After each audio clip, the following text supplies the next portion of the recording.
Bonjour, je suis heureux de vous retrouver pour une nouvelle vidéo Histoire. Alors la dernière fois nous avons parlé de Caracalla dans une vidéo.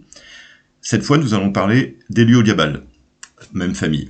Nous sommes toujours dans l'Empire romain et Héliogabal va régner de 218 à 222 après Jésus-Christ.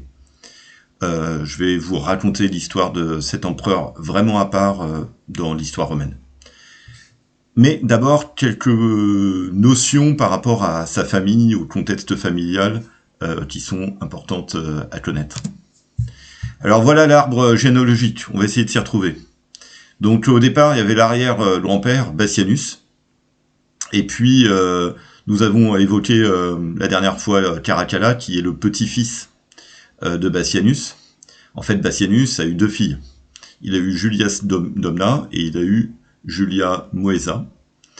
Julia Moesa, en fait, a eu deux filles de Julia, Julia Soemia et Julia Maomea. Et en fait, Julia Soemia a eu comme fils Héliogabal. Donc Héliogabal, si je me résume, est le neveu de Caracalla, qui a régné avant lui. Petit récapitulatif de la vidéo précédente. Caracalla meurt, assassiné sur l'injonction d'un certain Macrin, du côté d'Antioche, donc du côté, on va dire, Proche-Orient. Et donc il meurt dans un complot. Macrin va régner quelques mois, et finalement sera défait à son tour, grâce à la stratégie et à une préparation de complot de la grand-mère Julia Moesa et de la mère Julia Soemia. En fin de compte, il va y avoir une bataille et Héliogabal va être présenté à l'armée. Une partie de l'armée va se détourner de Macrin et finalement Macrin va être renversé. Alors il faut imaginer les sables de la Syrie. Il faut imaginer la chaleur, et il faut imaginer un culte très spécial, oriental, à Émèse, avec des prêtres émasculés, qu'on appelait les Galles, avec des cultes secrets, et un trésor immense que la grand-mère Julia Moesa et la mère Julia Soemia s'étaient chargé de protéger des griffes de Macrin et avait su, on va dire, faire cultiver, on va dire, et finalement pour avoir assez d'argent de côté pour se mettre dans la poche l'armée et faire monter sur le trône Héliogabal, qui a 14 ans. Alors Héliogabal, c'est un empereur qui finalement sera un empereur prêtre, puisqu'en fait, il va mettre en place et mettre au devant de la scène ce qu'on pourrait appeler une sorte de culte du soleil. Et l'obsession en fait, d'Héliogabal, qui est un empereur, on va dire, qui est un des seuls empereurs pornocrates de tout l'Empire romain, son obsession, c'est d'unir en un même corps, en un même empire, l'homme et la femme, et il va, on va dire, se faire l'intermédiaire entre un dieu unificateur et le peuple, entre le masculin, le soleil, et le féminin, la lune. Et c'est un empereur adolescent qui va, on va dire, dédier sa vie à la luxure, aux orgies, aux jeux. Il va notamment être lui-même acteur. Alors il faut imaginer Héliogabal revenir du Proche-Orient vers Rome sur un char couvert d'or et ramener la pierre noire qui, selon la légende, serait tombée du ciel.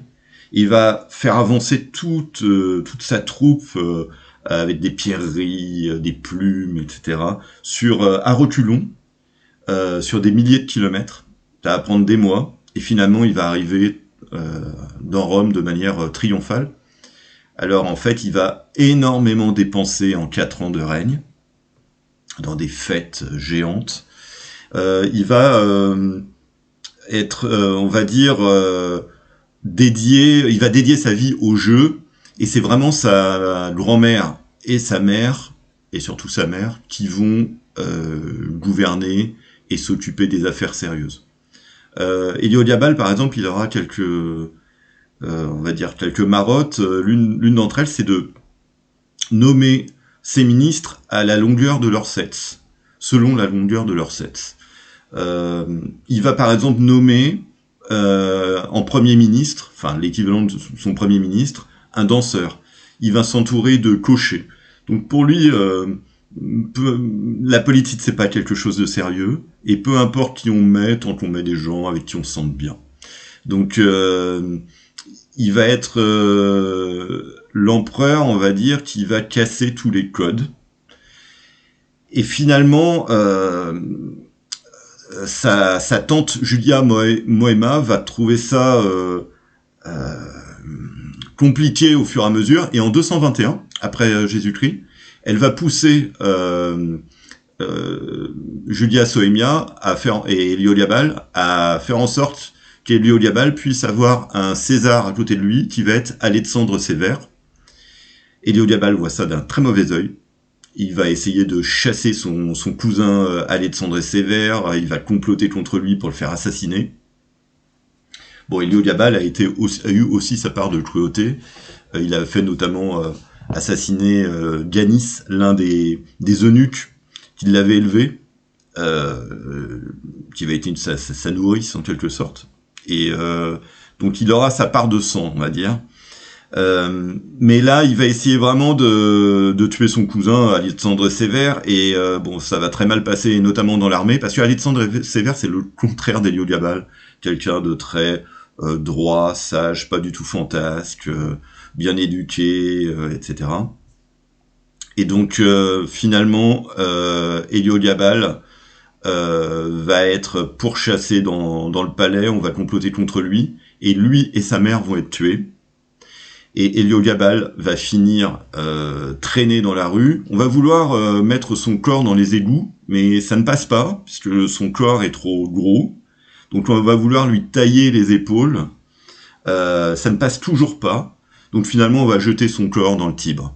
Voilà, j'aime bien ce type de détail un peu grotesque, qui mêle, on va dire, le tragique et le grotesque. Voilà l'histoire d'Héliodiabal, prêtre-empereur, qui avait le rêve fou du